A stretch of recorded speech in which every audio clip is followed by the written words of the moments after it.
नमस्कार, बहुत स्वागत है आपका। इस बार श्रावण माह की शुरुआत तो शुभ योग में हो रही है। श्रावण माह के पहले ही दिन विषकुंभ नामक योग और प्रीति योग बन रहा है और श्रावण सोमवार में पूजा और व्रत का महत्व भी है। लेकिन पूरे महीने शिव जी को आप क्या अर्पित करें और क्या ना अर्पित करें ताकि आपको पूजा का पूरा फल मिले। तो पहले सब समझते हैं कि शिव की पूजा करेंगे कैसे। देखिए, सूर्योदय से पहले स्नान वगैरह करके निवृत्त हो जाएं, स्वच्छ वस्त्र धारण करें और सफ़ेद रंग चूँकि शिव को प्रिय है तो सफ़ेद रंग के कपड़े या गेरुआ वस्त्र धारण करें। फिर आप भगवान शिव की आराधना करें। अगस्त को है। अब शिव सत्य है, शिव समर्पण है, त्याग है, परिभाषित होने से परे है और शास्त्रों में कहा गया है कि जिस तरह सत्य और शक्ति एक दूसरे के बगैर अधूरे हैं, जिस तरह आत्मा और मन के बगैर शरीर जागृत नहीं हो सकता, उसी प्रकार शिव और पार्वती जी एक दूसरे के बगैर कल्पना नहीं की जा सकती। तो श्रावण माह एक ऐसा अवसर है जब आप अपने अंतर्निहित सत्य स्वरूप शिव और ऊर्जा के रूप में विद्यमान शक्ति को एकाकार कर सकते हैं। तो चलिए जानते हैं शिवलिंग पर क्या अर्पित करके आप किस मनोकामना को पूरी कर सकते हैं। शिवलिंग पर दूध अर्पित करने से आरोग्य की प्राप्ति होती है, यानी आपका स्वास्थ्य अच्छा रहता है। अगर आप दही अर्पित करते हैं तो जीवन में खुशियाँ, हर्ष, उल्लास की प्राप्ति होती है, यानी कि आपका शुक्र बेहतर होता है और भौतिक सुख साधन आपके जीवन में बढ़ जाता है। अगर आप शिवलिंग पर घी अर्पित करते हैं तो आपका तेज बढ़ता है, आपके हर जगह आपका सम्मान बढ़ता है और संतान की प्राप्ति होती है, संतान तरक्की करता है। अगर आप शहद अर्पित करें तो आपकी सौंदर्य, आपका खूबसूरती बढ़ता है, आपकी जो वाणी में मिठास है वो बनी रहती है, समाज में आपकी लोकप्रियता बढ़ती चली जाती है। अगर आप चाहते हैं कि जीवन में खूब सुख, समृद्धि, ऐश्वर्य की प्राप्ति होती रहे तो शिवलिंग पर शक्कर या फिर गुड़ की डली अर्पित करें। ऐसा करने से जीवन में सुख और धन की कमी कभी नहीं होती, चाहे आप कैसी भी स्थिति में हो। शिवलिंग पर अगर श्रावण माह में आप इत्र अर्पित करते हैं तो धर्म की प्राप्ति होती है। इत्र अर्पित करने से जीवन में उमंग बढ़ता है, खुशियाँ आती है। और अगर सुगंधित तेल अर्पित करें तो धन धान्य की वृद्धि होती है, भौतिक सुख बढ़ते हैं। चंदन अर्पित करने से समाज में यश, मान, सम्मान बढ़ता ही चला जाता है।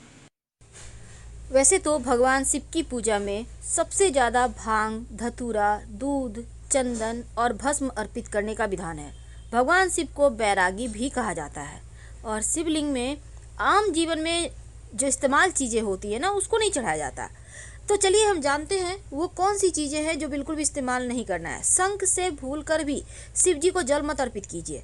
भगवान शिव ने शंखचूड़ नामक असुर का वध किया था और शंख को उसी असुर का प्रतीक माना जाता है जो कि भगवान श्री हरि का भक्त था। इसीलिए भगवान शिव की पूजा में शंख इस्तेमाल नहीं होता है। चावल टूटा फूटा हुआ बिल्कुल भी इस्तेमाल ना करें शिव की पूजा में। पहले से आप चुनकर रख लें, एकदम साबुत होना चाहिए। और शास्त्रों में लिखा है टूटा हुआ चावल अशुद्ध होता है। तुलसी के पत्ते, शिव जी की पूजा में तुलसी के पत्ते अर्पित नहीं किए जाते क्योंकि भगवान विष्णु ने तुलसी को पत्नी के रूप में स्वीकार किया है। हल्दी स्त्रीलिंग है और शिवलिंग पर कभी भी हल्दी नहीं अर्पित की जाती क्योंकि हल्दी मांगलिक चीज़ों में यूज होता है।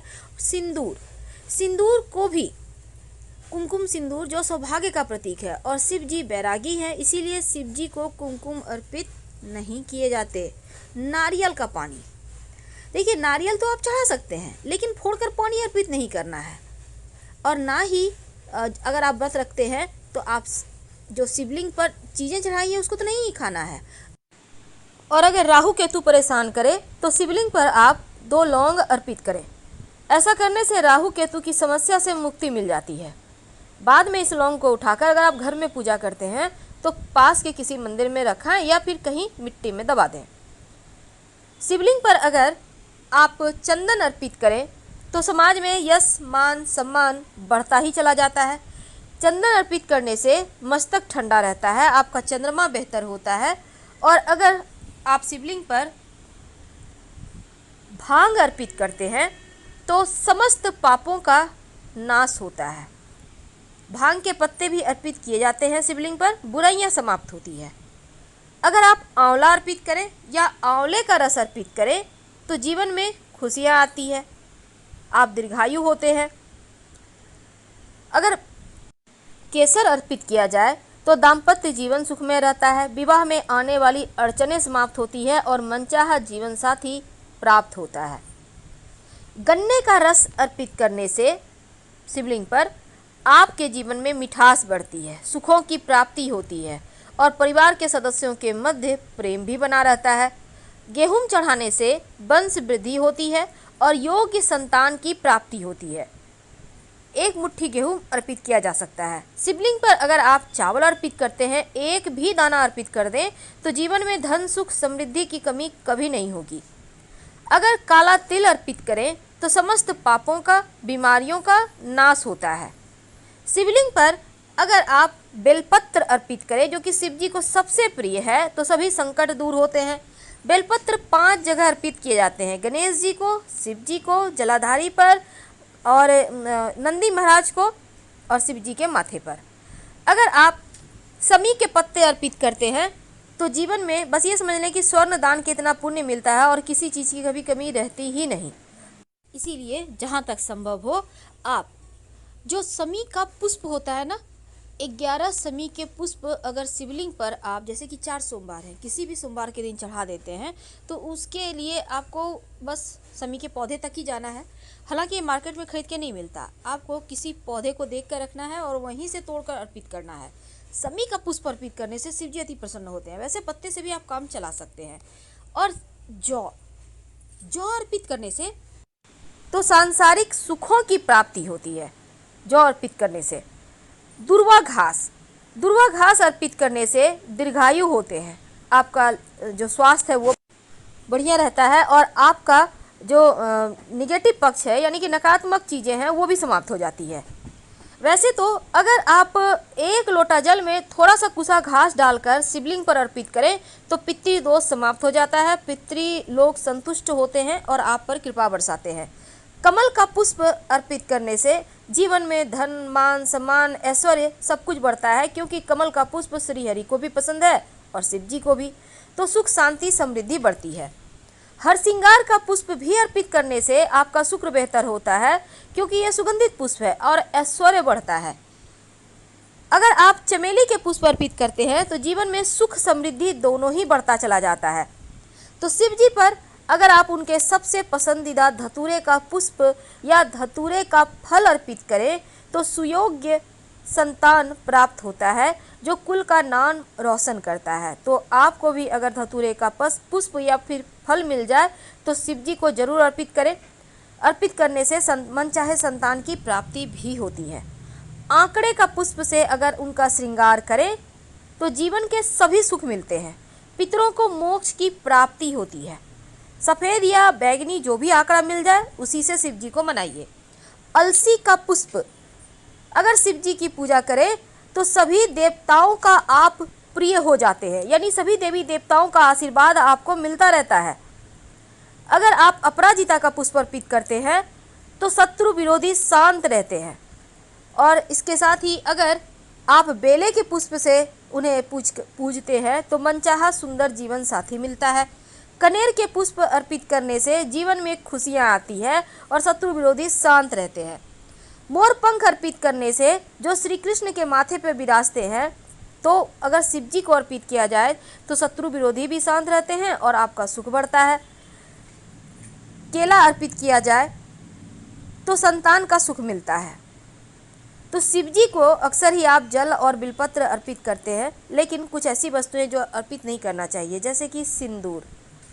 इसके साथ ही शिवलिंग पर आप संग से जल अर्पित नहीं कर सकते, तुलसी का पत्ता नहीं अर्पित कर सकते, टूटा हुआ चावल अर्पित नहीं कर सकते और लाल चंदन और केतकी का पुष्प भी अर्पित नहीं कर सकते।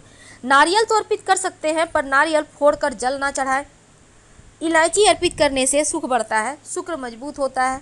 और पान का पत्ता पूजा करने के बाद लास्ट में पान के पत्ते पर एक सिक्का, थोड़ी सी मौली धागा, थोड़ी सी मीठी वस्तु और लौंग इलायची रखकर दक्षिणा के रूप में उन्हें समर्पित करें तो आपकी पूजा संपूर्ण हो जाती है।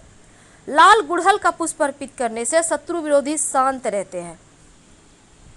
और अगर आपके कुंडली में काल सर्प दोष हो तो चांदी के या तांबा का नाग नागिन का जोड़ा शिवजी को अर्पित कर दे। खासकर अगर उस दिन नाग पंचमी हो तो आपका काल सर्प दोष भी समाप्त हो जाता है। अगर किसी को स्वास्थ्य की समस्या है तो जल में 5 पीपल के पत्ते डालकर जो व्यक्ति बीमार है मानसिक या शारीरिक रूप से, उनके ऊपर से आप 5 बार उबार लें और शिवलिंग पर चढ़ा दें तो उनका स्वास्थ्य की समस्या दूर हो जाती है।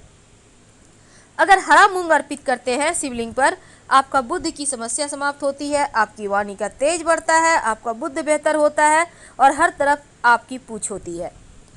अगर आप शिवलिंग पर अबीर गुलाल अर्पित करते हैं, किसी भी कलर का अर्पित कर सकते हैं, आपका शुक्र बेहतर होता है। अगर कोई वैवाहिक जीवन में कष्ट हो या शुक्र आपका नीच में हो तो वो ठीक हो जाता है, धीरे धीरे खुशियाँ आने लगती है। पंचामृत से भी शिवलिंग का अभिषेक कर सकते हैं, इससे भी शिव जी प्रसन्न होते हैं और जीवन में चारों दिशाओं से आपकी तरक्की होती है। शाम के वक्त एक शिव जी के मंदिर में दिया जरूर जलाइए। पास के किसी भी मंदिर में, भले ही मंदिर बंद हो, पर सीढ़ी पर जलाकर चले आए तो जीवन में अंधेरा कभी नहीं रहेगा। यानी कि पूरे सावन में आप पास के किसी भी मंदिर के सीढ़ी पर या मंदिर में ही जाकर एक दिया जरूर जलाया करें। दिया तेल का भी हो सकता है, घी का भी हो सकता है, आपकी श्रद्धा पर है। हम आपसे विदा लेते हैं। हर हर महादेव।